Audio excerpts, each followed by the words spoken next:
ሚኒስትር ጉዳያት ወጻኢ ሚኒስትራት ዝርከብዎም ላዕለዎት ሰመዝ መንግስትን ግንባርን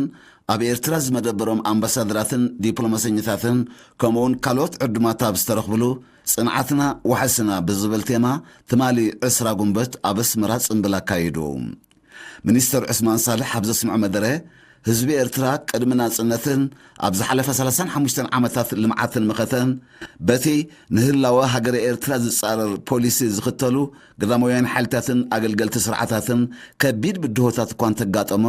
ብጽንዓቱን ሓያል ምኸትኡን ዘቤታዊ ናይ ልምዓት መደባቱ ጅሆ ከይተታሕዘ ብመትከል ማሕበራዊ ፍትሕን ርእሰ ምርኮሳን ኣብ ጉዕዞ ምርግጋጽ ውሕስነት መግቢ ምውዳድ ትሕቲ ቅርጽን ዝርግሐ ማሕበራዊ ኣገልግሎታትን ዓብዪ ገስጋስ ከም ዘመዝገበ ገሊጹ ኤርትራ ካብ ጽባሕ ናጽነት ኣብ ሰናይ ጉርብትና ምክብባርን ሓበራዊ ረብሓን ዝተሰረተ ናይ ምትሕጋዝ እስትራቴጂ ብምቕያስ ከምኡውን መሬታዊ ሓድነትን ልኡላውነትን ጎረባብቲ ሃገራት ዝኸብር ምሕዝነታዊ ምትሕጋዝን ሽርክነትን ዝሕላገቱ ናይ ወጻኢ ፖሊሲ ብምርቃቕ ንዞባውን ዓለማውን ሰላምን ርግኣትን ኣብ ንጡፍን ሃናጽን ዲፕሎማዊ ስራሕ ተጸሚዳ ከም እትርከብ ሚኒስትር ዑስማን ብሰፊሑ ኣረዲኡ ዘለናዮ መድረኽ ኣንጻር ኤርትራን ህዝባን ዝቐንዐ ኩሉ መዳያዊ ተጻብኦታት ብስጡም ሓድነት መንግስትን ህዝብን በርዒኑ ሓቀኛ ምስሊ ኤርትራ ንዓለም ዝበረሃሉ ከምኡውን ሃናጽት ተራ ኤርትራ ኣብ ዞባውን ኣህጉራውን ርግኣትን ሰላምን እናዓበየ ይመጽእ ከም ዘሎ ኣገንዚበው ኣብ ሚኒስትሪ ጉዳያት ወጻኢ ኣብ ወንበር ኮሚቴ በዓላት መንእሰይ ናሆም ተስፋ ሚካኤል ቦገኑ መጠን ክብረት ዛ ኪዳናን መብጽዓናን እንሕድሰላ ዕለት ብእቲ ልግሶ ጸጋ ረሃዋን ሰላምን ክንኡ ዝኸይድ ረቑሒታትን ከም ዝዕየር ብምግላጽ ኣብ መስርሕ ህንጸት ሃገር እቲ እናሓልሞን እንብህጎን ዝሰምር ብውሁድን ውፍዩን ስራሕ ከም ዝኾነ ኣነጺሩ እቲ መደብ ገዳይምን መንእሰያትን ስነ-ጥበበኛታት ብዘቕረብዎ ስነ-ጥበባዊ ትሕዝቶ ደሚቑ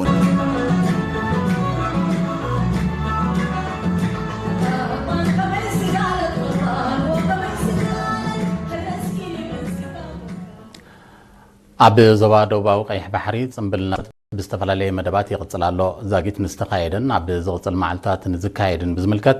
ወኪል ኤሪና ዒሳ መሐመድ ዝለኣኾ ዜናዊ ጸብጻብ ኣሎ ኣብርሃም ዓንዲ ማርያም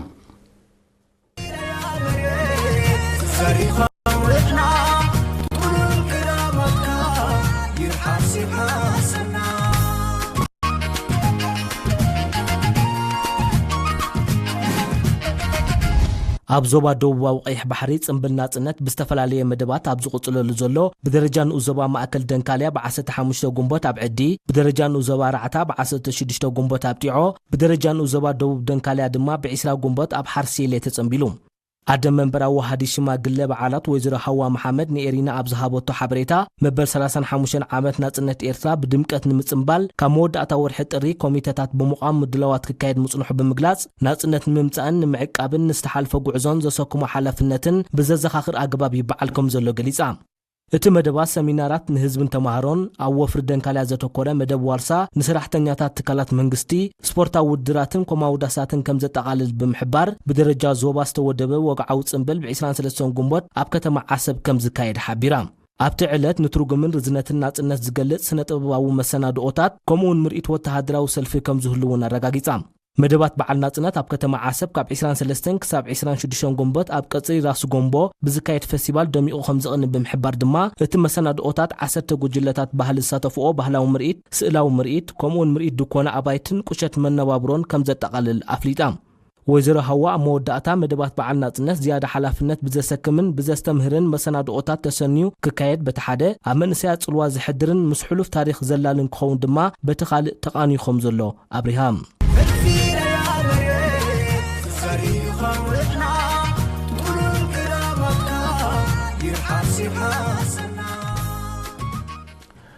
ኤርትራውያን ነበርቲ ላክዘምበርግ ጀርመንን ኖርዌይን ጽምብል ናጽነት ብኽብ ዝበለ ድምቀት ከብዕሉ ከለዉ ኣብ ከተማ ስቶክሆልም ሽወደን ድማ ብምኽንያት ጽምብል ናጽነት ናብ ህፃናት ዝቐንዐ ዝተፈላለዩ ንጥፍታት ቀሪቡ ከካቦቱ ዝበፅሐና ሓበሬታ ኣርሴማ ስመሮም ብመልክዕ ጸብጻብ ኣዋሂዳቶላ ገረ መስቀል ገረዝጊሄር ከቕርቦ እዩ ኤርትራውያን ነበርቲ ላክዘምበርግን ጀርመንን ጽንዓትና ወሓስና ብዝብል ቴማ ጽምብል መበል 35 ዓመት ናጽነት ብክብ ዝበለ ድምቀት ኣብዒሎም ነበርቲ ላክዘምበርግ ብ16 ጉንቦት ኣብ ዘካየድዎ ጽምብል ወኪል ኤርትራዊ ማሕበረኮም አቶ ሩስተም ሃብታይ ኣብ ዘስምዖ ቃል ንህዝብን ሓይልታት ምክልኻልን ይሆና ድሕሪ መባል ኣባላት ማሕበረኮም ከም ወትሩ ሓድነቶም ኣትሪሮም ምኽትኦም ክሕይሉን ኣበርክቶኦም ኣብ መደባት ልምዓትን ሃገራዊ ህንፀትን ከዛይዱን ኣዘኻኺሩ ቀዳማይ ጸሓፊ ኤምባሲ ኤርትራ ኣብ ቤልጅየም አቶ ሚካኤል ተስፋይ ቦገኖ ህዝቢ ኤርትራ ንነዊሕ ዓመታት ዘጋጠሞ ተጻብኦታትን ብድሆታትን ብጽንዓት ተወፋይነትን ትብዓትን መኪቱን ረዚን መስዋዕቲ ከፊሉን ዝተነፍጎ መሰሉን ናጽነት ከም ዘረጋገጸን ልኡላውነቱ ከም ዘውሓሰን ብምሕባር ንጽምብል ናጽነት ዝውሃብ ልዑል ክብሪ ካብ ዝነቅል ከም ዝኾነ ኣገንዚቡ ኤርትራውያን ነበርቲ ጀርመን ብወገኖም ብሃገራዊ ሽማግሌ ከተማታት ተማኪሎም ኣብ ከተማታት ሽትትጋርት ካስል ከለንን ኦልምን ከምኡውን ወረዳ ቬትራው ጽንዓትና ወሓስና ብዝብል ጭርሖ ድሙቕ ጽምብላት ኣካይዶም ኣብ ከተማ ሽትትጋርት ኣብ ዝተኻየደ መደብ ፈጻሚ ጉዳያት ኤምባሲ ኤርትራ ኣቶ ዮሃንስ ወልደ ተረኺቡ